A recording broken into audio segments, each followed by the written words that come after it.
여러분 안녕하십니까, 박영환입니다. 한 주간 있었던 뜨거운 정치권 이슈를 다뤄보는 국민 맞수 시작합니다.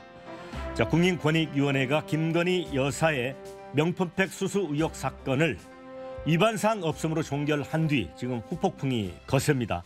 또 검찰이 이재명 더불어민주당 대표를 쌍방울 대북 송금과 관련해 제3자 뇌물 혐의로 기소하면서 사법 리스크를 둘러싼 여야의 공방도 다시 불거지는 모양새입니다. 오늘도 여야 입장을 대변할 맞수 두 분 모시고 뜨거운 토론 벌여보도록 하겠습니다. 먼저 국민의힘 윤희석 선임 대변인 나오셨습니다. 네. 반갑습니다. 안녕하세요. 그리고 민주당 김한규 의원 어서 오십시오. 네, 안녕하십니까. 네. 그러면 바로 국민 맞수 첫 번째 주제로 갑니다.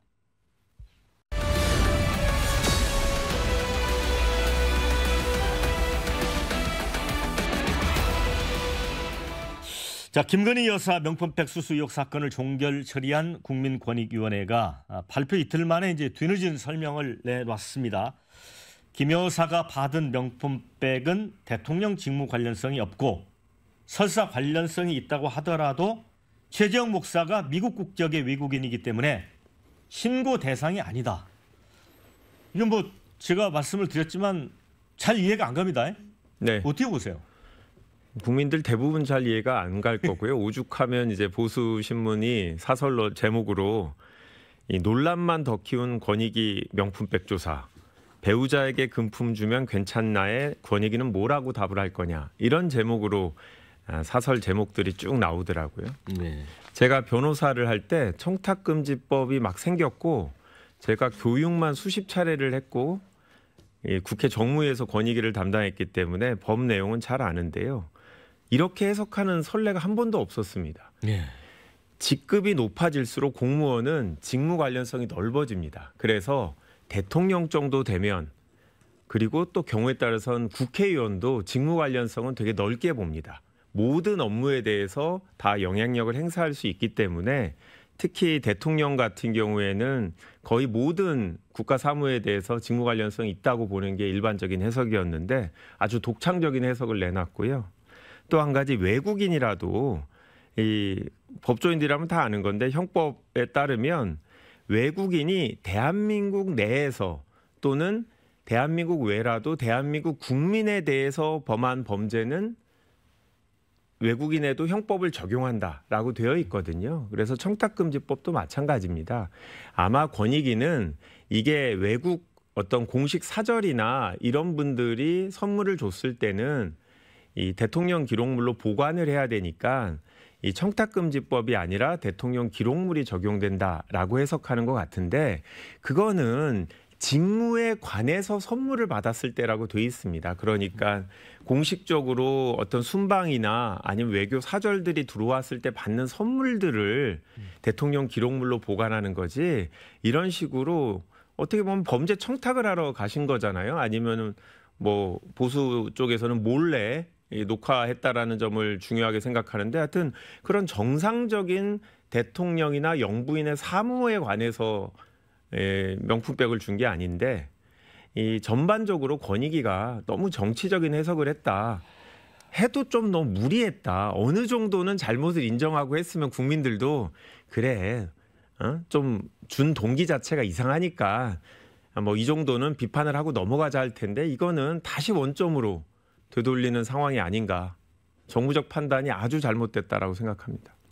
불씨를 오히려 더 지폈다, 이런 말씀이시거든요. 네. 제가 변호사 겸 국회의원이신 김한규 의원의 설명을 잘 들었습니다.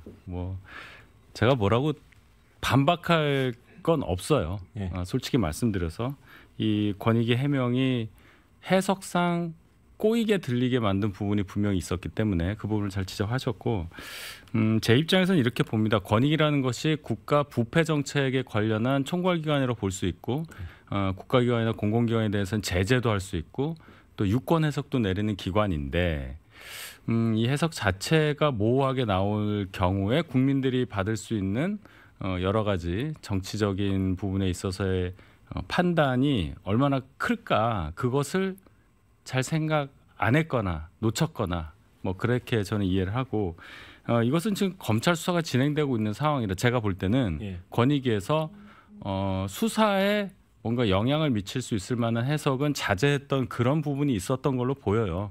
제가 판단할 때는 어차피 결론은 수사에서 나오는 거니까 권익위 차원에서는 어느 선까지만 짚어보자 하는 차원에서 나온 해석이 아닐까 조심스럽게 말씀드립니다. 제가 말씀드리고 싶은 건 지금 경찰에서 수사하고 있는 거는 청탁금지법 위반을 수사하고 있는 게 아니라 최재형 목사의 주거 침입을 수사하고 있는 거거든요. 그래서 권익위는 최재형 목사가 그런 명품백을 제공하면서 이런저런 부탁을 한 게 법 위반인지를 판단을 했어야 돼요. 네. 김건희 여사가 처벌 대상이 아닌다 치더라도 최재형 목사는 문제라는 거 아닙니까? 그러면 이 청탁금지법 위반 여부에 대해서 최재형 목사도 불러야죠. 아니면 서면 조사를 하든지. 근데 그런 것들 하나도 안 하고 종결했다는 게 부적절하고 권익위는 말씀하신 대로 부패 관련된 혐의가 있으면 수사기관에다가 넘겨야 되거든요. 그래서 주거침입죄를 조사하라는 게 아니고 청탁금지법 위반에 최소한 최재형 목사는 법 위반 혐의가 있다. 그러면 그 사실을 갖고 경찰에 전달을 했어야 된다라는 생각이고 더 나아가서 대통령도 사실 이 사실을 알게 되면 공공기관의 장이기 때문에 범죄 혐의가 있는 건 수사기관에 알려야 될 의무가 법에 딱 나와 있습니다. 청탁금지법에. 최재형 목사가 부적절한 행위를 했다고 하면 알렸어야죠. 수사기관에. 대통령께서 그걸 하셨는지 저는 모릅니다. 하셨다면 다행했는데 그렇다고 하면 했는데도 왜 경찰이 수사를 안 하고 있는지 모르겠습니다. 왜 경찰이 주거침입죄라는 국민들이 볼 때는 좀 납득이 안 되는 죄만 수사하고 있잖아요. 그러니까 이런 부분에 대해서 권익위가 지금 발표를 할 정도로 조사가 안 돼 있다. 안 돼 있으면 차라리 시간을 갖고 더 해야지 무리하게 사건을 끝내려고 그렇게 한 게 아닌가.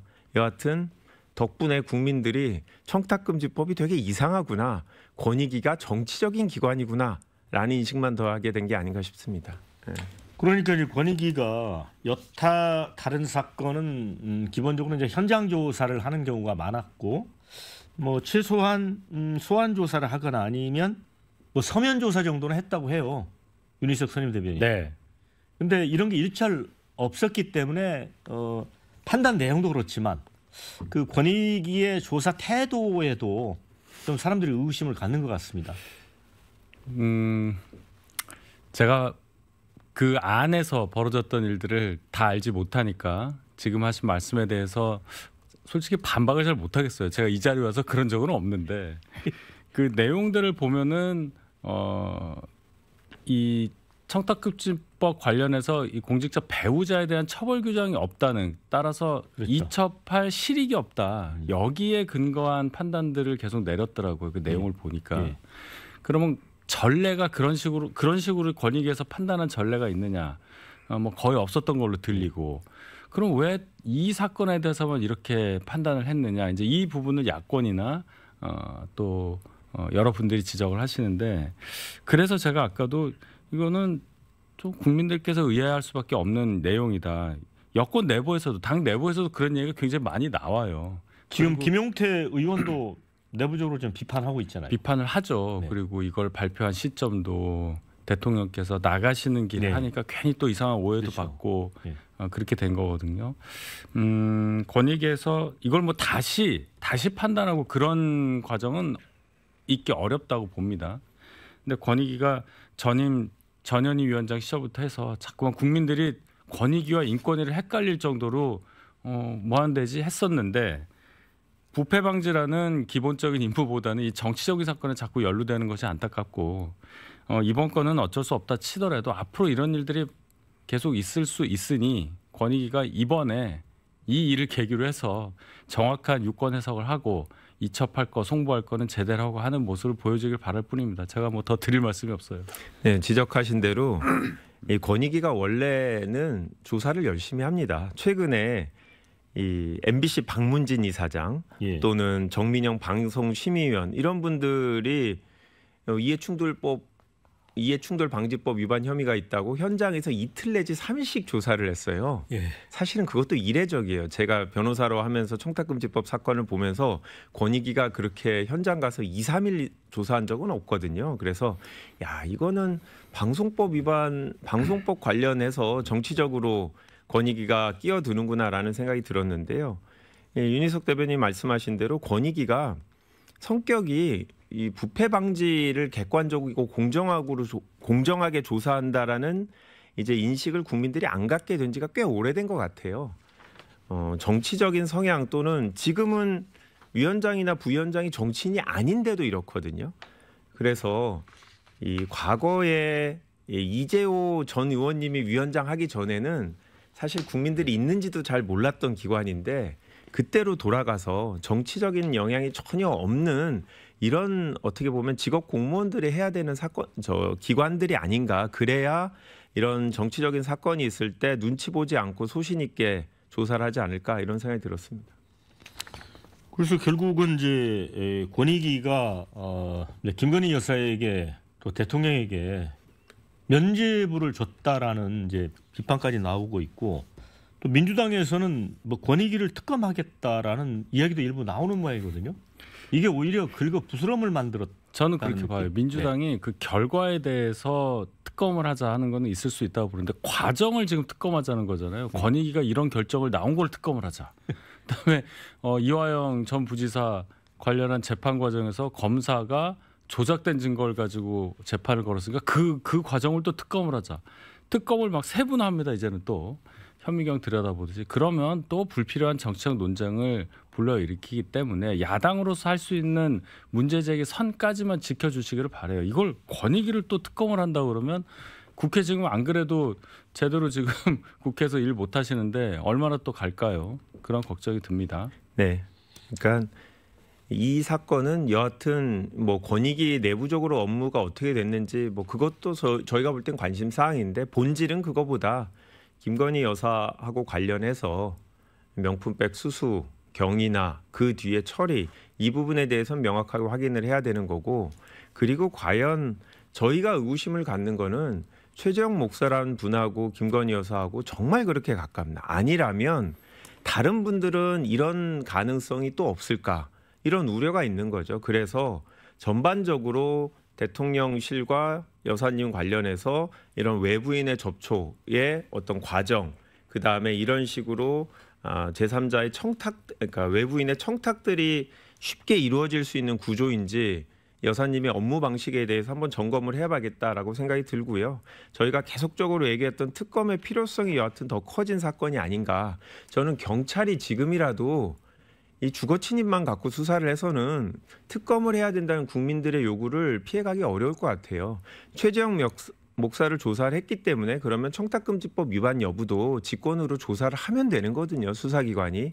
그래서 과연 이 명품백의 수수 경위나 아니면 지금 어디에 보관하고 있는지 과연 국민들한테 알린 것처럼 대통령 기록물로 적시에 제대로 절차를 받아서 보관하고 있는지 이런 것들에 대해서 확인을 해야지 그렇지 않으면 특검에 대한 요구는 더 커질 수밖에 없다 이런 생각이 듭니다. 그 부분은 법률가시니까 잘 아시겠지만 공직자 배우자에 대한 처벌 규정 없다는 건 아시잖아요. 그럼 특검을 하더라도 규정이 없으면 만약에 혐의가 있어서 처벌 가능성이 높다 하더라도 그건 어떻게 할 수 없는 거 아닙니까?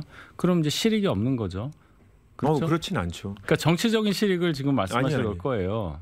김건희 여사를 처벌하는 게 목적은 아니잖아요. 그럼 거기서부터 정치적이잖아요. 아니요. 특검이라는 건 객관적인 사실을 확인하고 범죄 혐의가 있는 사람은 수사를 하는 건데 윤석열 대통령의 경우도 청탁금지법 위반이 될 수 있는 거죠. 그 부분에 대해서 확인해 봐야 되고 물론 기소는 할 수 없겠죠. 현직에 계시니까.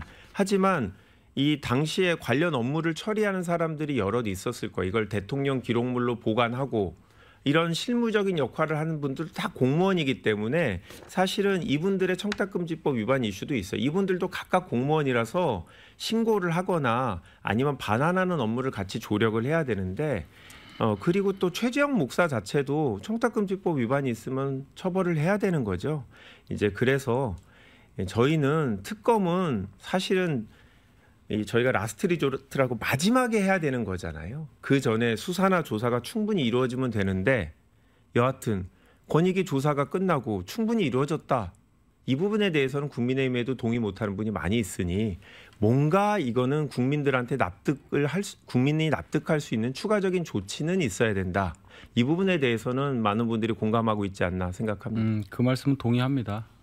어떤 식으로라도 지금보다는 더 진일보된 어떤 상황을 국민들께 전달할 수 있는 해석, 어떤 유권 해석을 비롯한 여러 가지 실체적인 진실 이런 것들이 제대로 전달이 안 되니까 지금 이런 문제가 나오니까 글쎄요, 특검은 좀 과해 보이긴 하지만 어떤 식으로든 그런 상황이 진일보된 상황이 연출되어야 한다. 동의합니다. 네, 이제 권익위가 이제 이런 결정을 내린 것도 결국 이제 김영란법에 공직자 배우자에 대한 제재 규정 없다는 걸 단서로 달았잖아요. 네. 그래서 이게 이제 보안입법이 필요한 거 아니에요? 근데 이 원래 법 처음 만들 때부터 논란이 된 겁니다. 뇌물이라든지 청탁금지법 이런 것들은 배우자만 별도로 처벌하지는 않습니다. 그런데 지금도 공범으로는 처벌할 수 있어요. 만약에 남편이나 아니면 부인이 공직자인데 그분하고 같이 협의를 해서 이렇게 선물을 받았다. 그러면 지금도 공범으로 처벌할 수 있고요. 이 법의 취지 자체는 배우자는 처벌하지 않지만 그런 사실을 안 공직자의 태도를 규정한 법이거든요. 공직자는 반환해야 되고 수사기관에 알려야 되고 이런 문제가 발생하지 않도록 노력해야 된다라는 의무를 부과했고 그런 취지는 저는 여전히 현재에도 적용되고 그래서 저희가 김건희 여사 처벌이 문제가 아니라 배우자인 대통령이 공직자로서 청탁금지법에 맞는 처신을 하셨는지 이거를 확인하자는 거죠. 지금 이게 김건희 여사가 처벌 대상이 아니라는 건 전 본질이 아니라고 봅니다. 그거는 이 사건 말고도 다른 사건에도 유사하게 공직자가 금품을 안 받으니까 이 사업하시는 분들이 배우자한테 물건을 갖다 주는 경우들은 꽤 있거든요.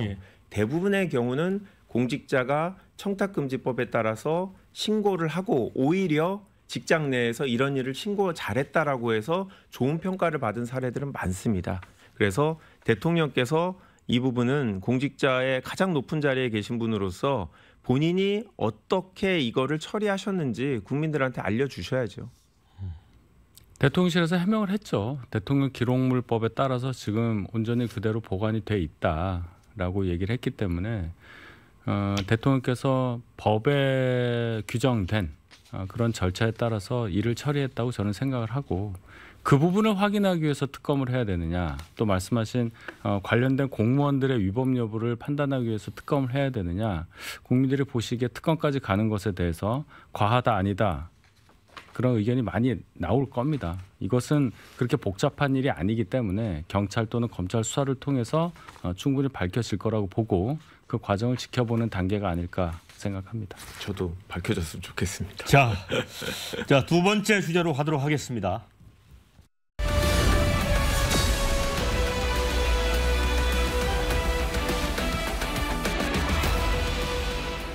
자, 대북 송금과 관련해서 검찰이 이재명 민주당 대표를 제3자 뇌물수수 등의 혐의로 재판에 넘겼습니다. 자, 재판을 지금 3개를 이미 받고 있고 4개를 받게 됐는데 하나라도 이제 대법원에서 유죄가 확정이 되면 대선 출마 자격이 이제 박탈됩니다. 그런데 이제 민주당은 이번 기소에 대해서 검찰이 조작 기소를 했다는 입장이거든요. 윤희석 대변인 어떻게 보세요? 아니 민주당은 본인들한테 좀 불리한 정치적으로 불리한 판결이 나오면 다 조작이라고 얘기를 해요. 그 단어 뜻이 굉장히 센 겁니다. 없는 걸 만들었다는 얘기잖아요. 이화영 부지사 재판 과정에서도 1심 선고 나오기 며칠 전에 나흘 전인가요? 특검법 발의한다고 하면서 하는 내용이 아까 말씀드렸지만 검찰의 수사 과정에서 조작된 증거가 인용이 됐고 거기에 따라서 거짓 기소를 했다 뭐 이렇게 된 거 아니겠어요? 그런데 어떻게 됐습니까? 1심에서 법원에 의해서 9년 6개월형이 나왔어요. 거기에 따라서 이제 이재명 대표에 대해서도 그 사건과 관련이 없지 않으니까 관련이 너무 많이 돼 있으니까 이제 기소를 한 겁니다. 그러면 민주당에서는 9년 6개월 나온 이화영 전 부지사의 재판 자체 법원의 결정도 탄핵을 하는 거예요. 안 받아들인다는 거죠. 이거는 없는 일에 대해서 9년 6개월 때렸다는 얘기로밖에 안 들려요. 그럼 도대체 민주당은 어떤 사법체계를 믿는 것이고 민주당이 생각하는 사법체계라는 것은 뭐냐. 판사를 정말 정치꾼들처럼 뭐 선거로 뽑아가지고 인민재판하듯이 사법체계를 만들려고 하는 거냐. 법 왜곡죄라는 걸 만들어서 도대체 법을 왜곡했다는 판단은 누가 할 것이며 그것은 민주당의 강성당원들이 하는 것인지 20%의 어떤 확률로 넣어서 그런 거 결정하겠다는 그런 생각을 갖고 있는 건지 대단히 의심스러운 반응이다. 이렇게 우선 말씀드릴게요. 네. 조작이라고 저희가 얘기하는 거는 말씀하신 대로 이화영 전 부지사의 진술 자체가 정상적인 과정에서 이루어지지 않았다. 그러니까 검찰이 어떤 회유를 했는데 그 회유라는 게 비정상적인 방법으로 이루어졌다. 통상적인 수사 과정에서 사실을 말하라 이런 정도가 아니라 술자리라든지 어떤 다른 편의를 제공해 주면서 심리적인 상태를 이용해서 본인이 사실과 다른 이야기를 할 수 있는 이런 분위기를 만들어서 허위 진술을 하게 했다라는 게 일부에서 나오고 있는 주장이죠. 그러니까 이화영 부지사가 그렇게 주장했고 당시 사실은 저희는 알 수 없고 이화영 전 부지사가 그렇게 주장하고 있기 때문에 저희는 그 부분에 대해서 사실관계 확인을 해야 된다라는 입장입니다. 이화영 전 부지사가 본인의 진술을 바꿨고 그리고 그 바꾼 배경에 대해서 그렇게 허위 진술을 요구한 검찰의 입장이 있었기 때문에 본인이 그런 행동을 했다라고 하는데 이 부분에 대해서 검찰은 그냥 그런 사실이 없다라고만 밝혔잖아요. 근데 만약에 검찰이 그렇게 잘못된 방식의 수사를 했다라고 했을 때 이걸 확인할 방법이 없지 않습니까? 원래는 검찰에서 자체적인 감찰이라 아니면 경우에 따라서는 수사를 통해서 확인할 수는 있는데 우리나라 이제까지 검찰에서 수사 과정에서 문제가 있다고 해서 감찰을 받은 건 가혹행위로 피의자가 사망한 경우들, 자살한 경우들 이런 경우뿐이었습니다. 그러니까 지금 이 이화영 전 부지사 같은 사건에서는 검찰이 자체적으로 문제가 있다고 이제까지 한 역사가 없어요. 그러다 보니 저희는 검찰과 같은 힘 있는 수사기관의 문제를 확인하기 위해서는 이거는 별도의 수사 절차, 소위 특검 외에는 방법이 없지 않나라고 얘기를 하는 거고요. 만약에 검찰 내부에서 이제까지 이런 문제가 제기되면 독자적이고 독립적이고 이 자체적으로 확인할 수 있는 감찰 시스템이 갖춰졌다라고 하면 저희가 그런 감찰을 요청했겠죠. 그런데 이제 그러한 내부적인 확인 절차가 이루어지지 않았기 때문이라고 말씀을 드리는 거고요.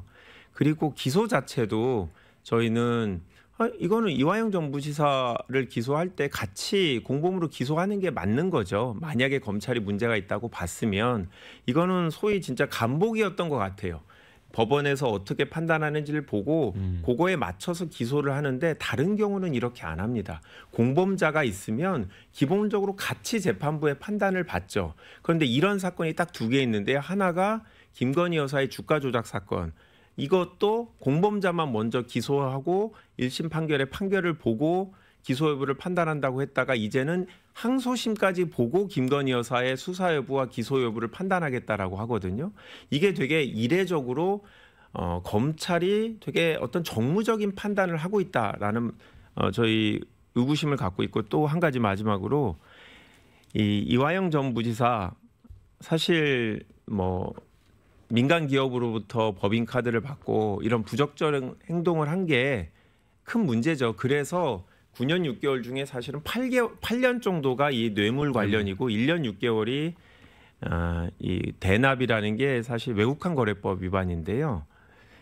같이 기소된 분이 있습니다. 쌍방울 임원분. 쌍방울 임원분이 전반적으로 대북 송금이라든지 금품을 제공하는 거에 공범이라고 나옵니다. 근데 이분 집행유예 받고 나왔거든요.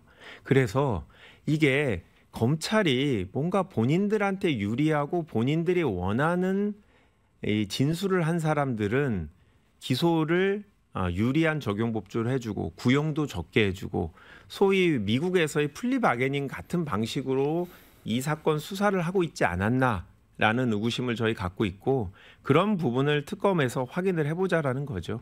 네, 이제 이화영 부지사에게 중형을 선고한 법원은 당시 이재명 대표에게 보고됐다고 들었다는 이제 김성태 쌍방울 회장의 진술에 신빙성을 부여를 했습니다. 그렇지만 아까 우리 김한규 의원 말씀하셨듯이 실제 이제 지난해 이재명 대표 이건 관련해서 구속영장 기각이 됐잖아요. 근데 9개월 만에 이제 재판 결과가 나오니까 또 추가 기소를 했단 말이죠. 그 부분은 어떻게? 그때 구속영장 기각될 때 잘 보면 다툼의 여지가 있다고 짧게 나와요. 그러니까 재판이 진행 중이었던 상황을 고려한 걸로 봐요. 그 유창훈 부장판사도 제가 볼 때는. 근데 이제 나왔으니까 실체적으로 법원에서 판단이 나왔으니까 검찰에서 기소할 상황이 된 거죠. 이게 조작 기소는 아니라고 생각합니다. 그럼 예를 들어서 김건희 여사 건을 말씀하셨는데 그럼 김건희 여사 도이치모터스 관련한 건도 그럼 조작입니까? 그렇게 해석은 안 되잖아요. 그 제 얘기는 네. 왜 타이밍을 봐서 동시에 기소할 거를 따로 하느냐? 그거를 무비판적으로 그러니까 무조건 비판할 상황이냐? 그건 또 아니라고 봐요. 제1야당 대표 검찰 입장에서도 이미 한번 하려고 했었던 구속영장 안 되고 국회 통과해서 어렵게 했는데 그 기각이 된 상황에서 증거와 상황 여러 가지가 훨씬 더 철저하게 부합되지 않으면 기소를 할 수 없는 상황이라고 저는 생각해요. 그렇기 때문에 지금 기소할 수밖에 없었던 아주 특수한 상황이라고 저는 생각을 하고 그다음에 그럼 이 과정에서 자 이화영 전 부지사가 자꾸 본인의 진술이 뭔가 회유와 압박에 의해서 됐다. 그래서 내가 진술을 바꿀 수밖에 없었다. 재판이 그렇게 간단하게 진행된다고 저는 보지 않습니다. 재판을 판사들이 신문 보고 하지는 않잖아요.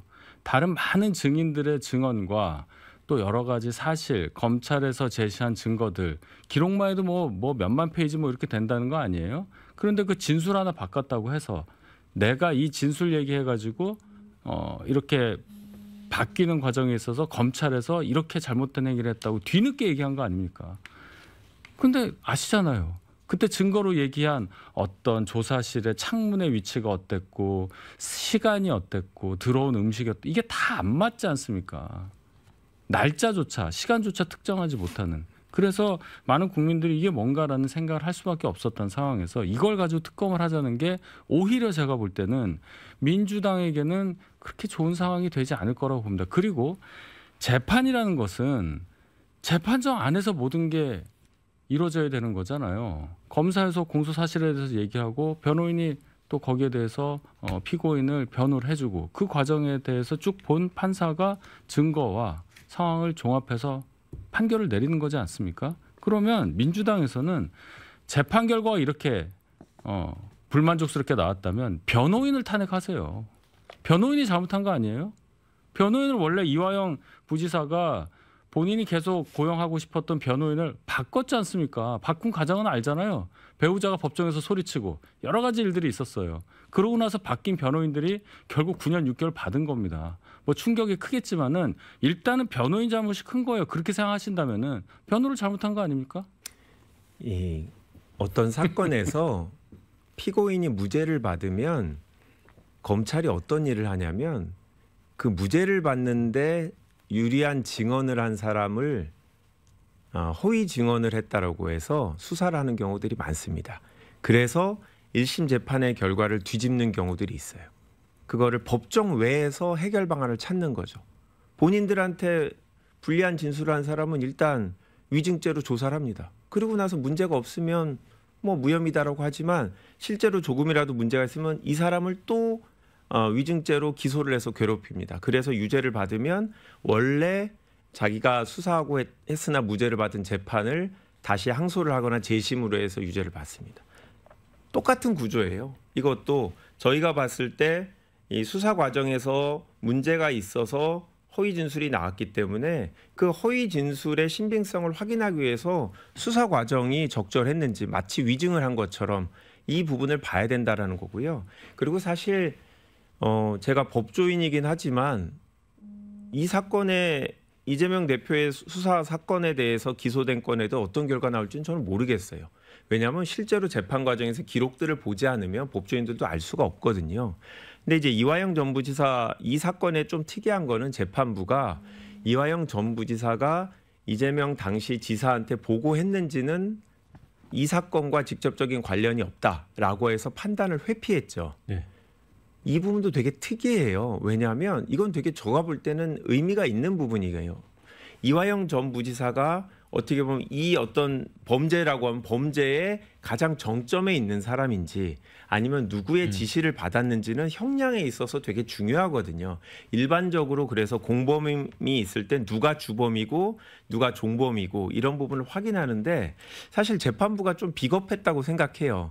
그거는 사실은 어차피 형량이 되게 크기 때문에 이화영 전 부지사가 이걸 자기가 주도적으로 했다고 할지라도 형량이 뭐 더 크게 올라가지 않을 거라고 생각해서 그런 모양인데 저는 여하튼 재판부가 판단을 안 했기 때문에 이재명 대표 건에 대해서 기소가 된 부분이 유죄가 나올지는 사실은 알 수 없는 거죠. 하나는 일단 대북 송금을 했는지 자체도 다시 다툴 거고 두 번째는 이화영 전 부지사가 과연 독자적으로 자기의 영향력을 보여주고 지사한테 자기의 능력을 보여주기 위해서 자기가 원래 이재명 대표의 사람이 아니라 다른 분의 추천으로 들어온 사람이잖아요. 그다음 자기는 재선 국회의원으로 오히려 이재명 대표에 비해서 여의도 경험이 더 많고 이런 것들을 되게 외부에 보여주고 다니던 분이었거든요.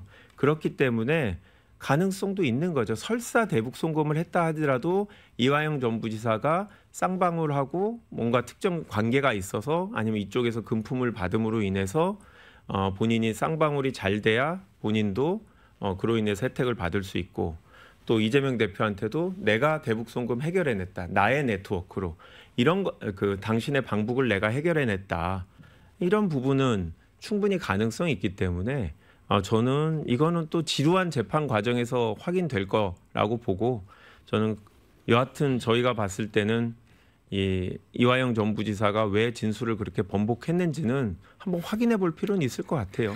아니 무슨 재판 과정에서 공당이 또 국회 절대 과반을 갖고 있는 당이 한 사람 형사 재판에 그렇게 관여해서 특검까지 발의를 합니까? 그 국민들이 그러라고 그 국회 보내서 그런 건 아니잖아요. 너무 과하지 않아요? 그런 생각 안 들어요? 왜 이 재판에만 그러세요? 그래서 제가 그 질문을 좀 드리고 싶은데 지금 민주당에서는 이른바 법 왜곡, 판검사 처벌법, 표적수사 금지법 뭐 입법을 이제 발의한 건 아닌데 이런 주장까지 나오고 있습니다. 그래서 이제 국민의힘은 이게 이제 사법 파괴 행위 아니냐. 그래서 또 검사 출신들로 그 당내에 특별위원회까지 띄웠습니다. 이건 좀 바람직해 보이진 않거든요. 검찰이 정치적인 수사를 안 하면 이런 이슈들은 없어지죠. 일본 같은 경우에도 검찰의 힘이 되게 강한데 그나마 일본 검찰이 비판을 덜 받는 거는 여당에 대한 수사도 상당히 많이 했고 총리를 직접 수사하고 이런 전례들이 있거든요. 그러니까 정치적으로 여야가 바뀐다고 해서 검찰 수사 방향이 바뀌고 이러진 않았는데 우리나라 검찰은 저는 진보 정부, 보수 정부가 바뀌면서 되게 수사의 관심도가 바뀌고 수사 대상이 바뀌고 그랬다고 생각하고 지금 이재명 대표에 대한 수사도 정상적인 수사라고 생각하진 않아요. 어떻게 한 정치인에 대해서 저렇게 많은 사건들을 동시에 할까 되게 이례적이라고 생각이 듭니다. 대변인님이 지적하신 대로 국회에서 특정 사건에 대해서 특검을 하고 하는 게 국민들이 볼 때는 이례적으로 보일 수 있어요. 저희도 이렇게 저희가 법조인도 아닌데 정치인이 돼갖고 자꾸 사건에 대해서만 다루는 게 되게 부적절하다고 생각해요. 하는데 수사가 너무 정치적으로 특정 사건에 집중해서 하니까 이런 사건에 크게 관심이 없던 의원들마저 야 이거는 좀 심하다라는 생각을 갖게 됐다라고 생각하고요.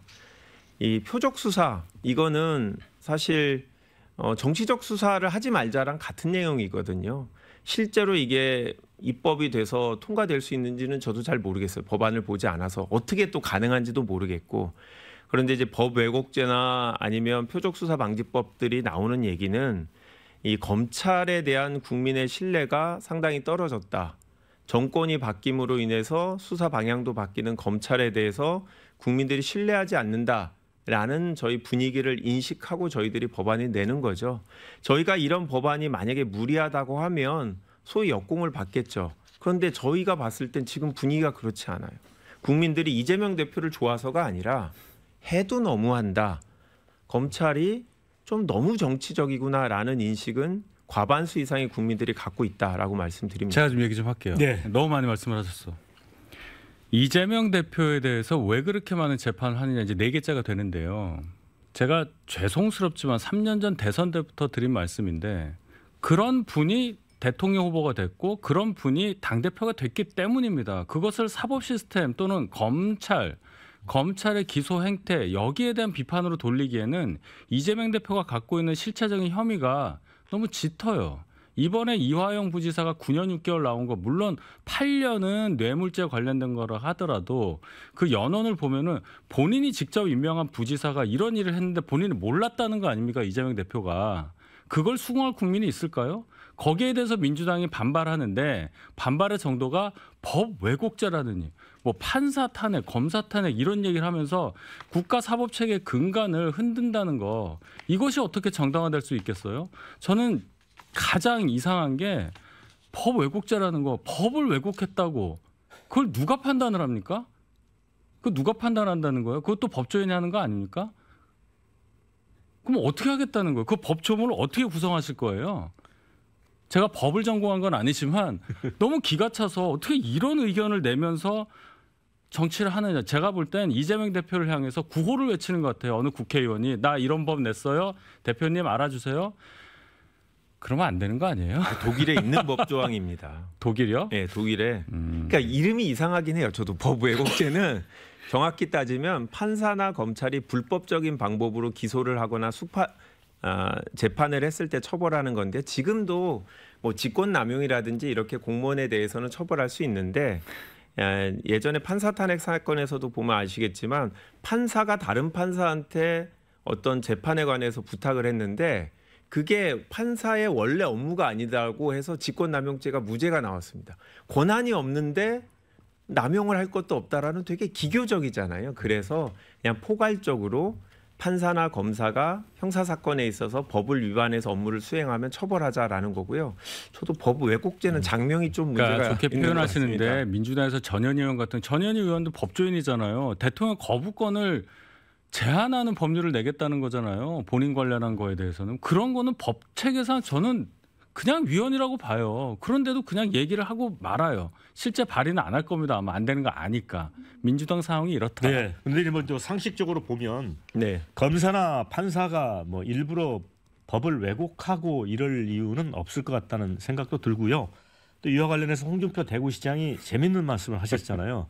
이재명 대표 추가 기소된 거에 대해서 만약에 그 사건이 실체적 사실에 근거한 것이 아니고 증거를 깨워 맞춘 어떤 검찰 수사라면 앞으로 검찰 조직 자체가 괴멸될 거다. 그러니까 요거는 우리가 좀 재미있게 좀 지켜봐야 될 대목 같습니다. 자, 세 번째 주제로 가보겠습니다.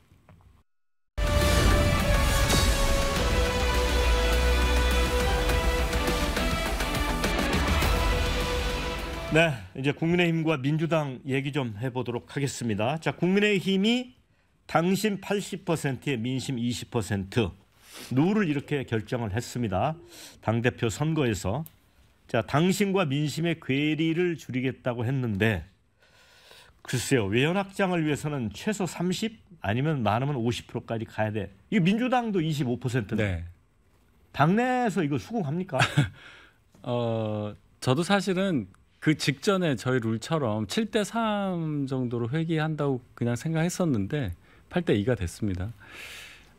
저희의 그 논리는 뭐냐면 어쨌든 당신 100%로 진행됐던 전당대회가 바로 작년에 지난해에 있었는데 여기에 다시 민심을 추가하는 과정이 너무 빠르면 당원들 입장에서 뭐 서운할 수도 있는 거고 제도의 안정성 측면에서도 혼란이 있을 수 있다는 판단에 따라서 30% 추가하는 것은 과하다. 그래서 20% 넣자 이렇게 결론이 난 것으로 이해를 합니다. 이제 당내에서는 지금 이제 당대표 선거에 관심 있는 뭐 나경원 의원이라든가 여러분들이 좀 이 부분에 대해서 좀 비판적 견해를 많이 드러내는 것 같거든요. 또 한동훈 전 비대위원장에 대해서 염치가 없는 사람이다 뭐 이런 얘기도 나오고 있고 이건 어떻게 보세요? 다른 당 얘기긴 하지만.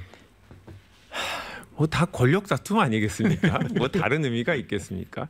나경원 의원님이 뭐 한동훈 전 비대위원장이 원외에 있어서 예. 원내 중심으로 뭐 역할을 해야 되는 여당 대표로 적절하지 않다라고 하는데 그럼 비대위원장도 시키지 말았어야죠.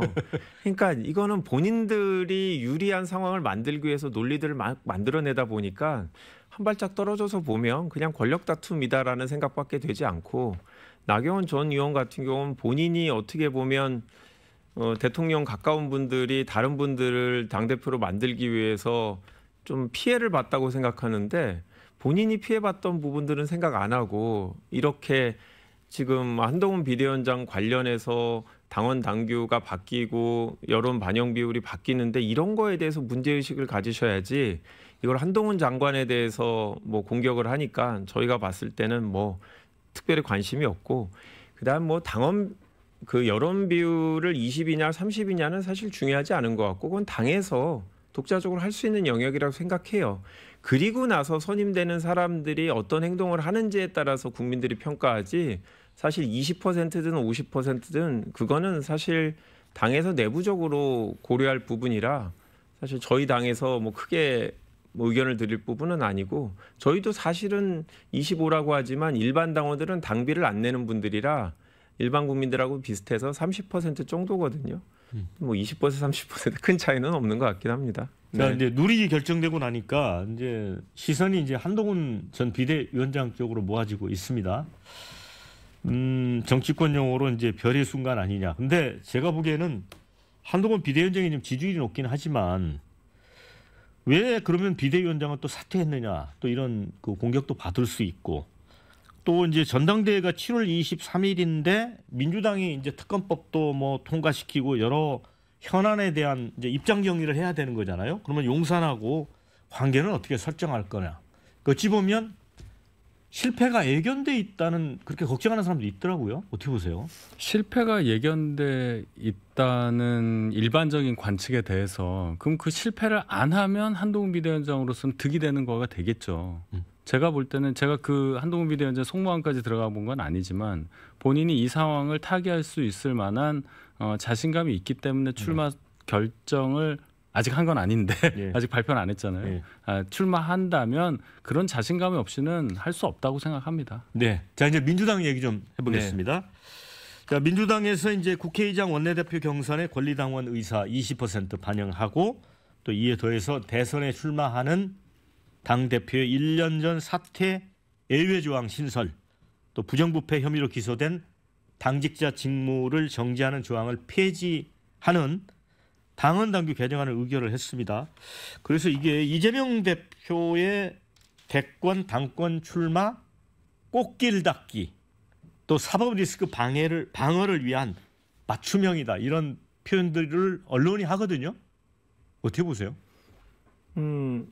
실제로 이재명 대표가 좀 8월 전당대회 출마를 할지 여부 자체가 뭐 불확실한데 하실 가능성이 저는 뭐 되게 높다고 보고 그러면 실제로 문제는 이제 2년 후에 지방선거 때 과연 이 규정에 따라서 대표가 당대표직을 연장을 하는지 사실은 뭐 그때 평가를 해야 된다고 생각하는데요. 중요한 거는 이 당대표가 본인이 대선에 출마함으로 인해서 경선에 불공정하게 영향을 미칠 우려가 있기 때문에 1년 전에 사퇴를 하도록 한 거 아니겠습니까? 만약에 그때 이재명 대표 외에 다른 대선 후보가 없다라고 하면 연장한다고 해도 별 문제는 없을 거고요. 만약에 다른 후보가 있는데 실제 이 규정대로 연장을 한다고 하는 거는 아마 당내에서도 그때는 많은 얘기가 나올 거고요.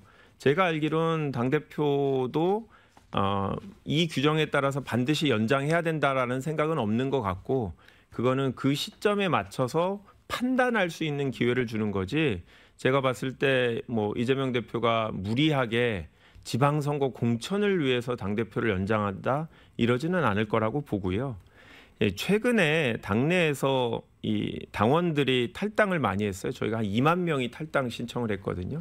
저희 지역에도 되게 많아서 사유를 이렇게 물어봤더니 많은 분들이 내 말을 들어주지 않아서 내 의견에 귀를 기울여지지 않아서 선출직이라고 본인들은 더 나은 판단을 한다고 그렇게 엘리트 정치를 하는 것 같아서라고 얘기를 하시고 조국혁신당으로 가신다는 분들이 많더라고요.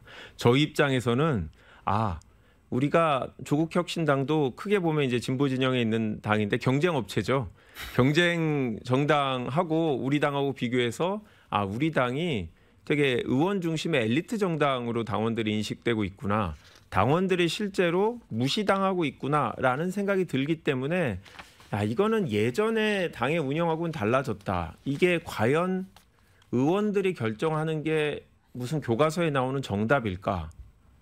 과거에 그렇게 하긴 했지만 뭐 국민의힘도 당대표 뽑는데 20%를 넣었다가 아니면 당원 100%로 했다가 그건 시대 상황에 맞춰서 당시 상황에 맞춰서 가장 적합한 것들을 여러 가지 시도를 하는 거라 민주당에서 국회의장은 2년 후에 다시 뽑는데 당원들이 20%를 투표한다고 하더라도 여전히 80%는 의원들이 하는 거고 또 만약에 정말 이상한 분이 후보로 선정이 됐다라고 하면 본회의장에서 무기명 투표를 하기 때문에 여당에서 다른 투표를 하실 거고 저희 당 내에서도 이탈표가 나와서 그분이 국회의장이 안 될 수도 있거든요. 그러면 저희 입장에서는 더 크게 정치적인 타격을 받는 거죠. 그렇기 때문에 저희는 이런 시도를 통해서 저희가 시행착오로 당원과 국회의원 간의 괴리를 좁혀가는 이력을 노력을 한다라고 해주시면 좋겠습니다. 지금 뭐 비판하는 건 알고 있는데 저희가 그런 거를